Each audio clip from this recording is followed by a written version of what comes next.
Қалалық әкімшіліктің мәжіліс залына әлеуметтік сала қызметкерлері, қаланың дәрігерлері, мұғалімдері мен мәдениет саласы қызметкерлері жиналған.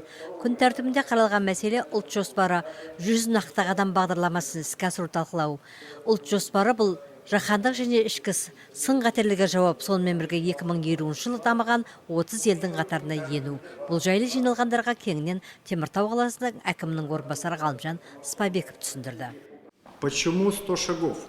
Все четко, предметно и конкретно. 100 решений, 100 поручений президента. 15 шагов направлено на кардинальное повышение профессионализма государственного аппарата. 19 шагов – это эффективные действия по модернизации судебной системы и работы правоохранительных органов.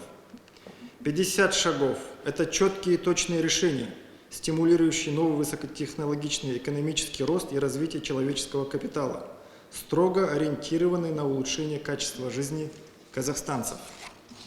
6 шагов – это полновесные меры, предполагающие укрепление общеказахстанской идентичности единства общества, развитие системы ценностей Мәңгілік. Ғалымжан Оспанұлы 100 нақты қадамның айрықша алтауына нақтырақ тоқталды. Өткен залда отырғандар осы қадамдарды жергілікті жерде іске асырушылар. Мәңгілік ұлттық идея, ұлт бағдары болған ұлттық идея нақты қадамдарды Теміртауда қалай жүзеге асырылатындығы жайлы да әңгімеленді. Рабочая группа готовит план мероприятий, детализированную дорожную карту, которая охватывает все сферы: культуру, религию, СМИ, государственные символы, АНК, НПО, образование и спорт. Айта кету керек, тәуелсіздігіміз 25 жылдығын атап өту аясында ақпанның 15 күні елордада Мәңгілік ел үгіт-насихаттық пойызы шыққан болатын. Сол күні ол Қарағанды қаласына келді. Бір күннің ішінде үгіт-насихат пойызына қатысушылар тұрғындармен 8 кездесу өткізген.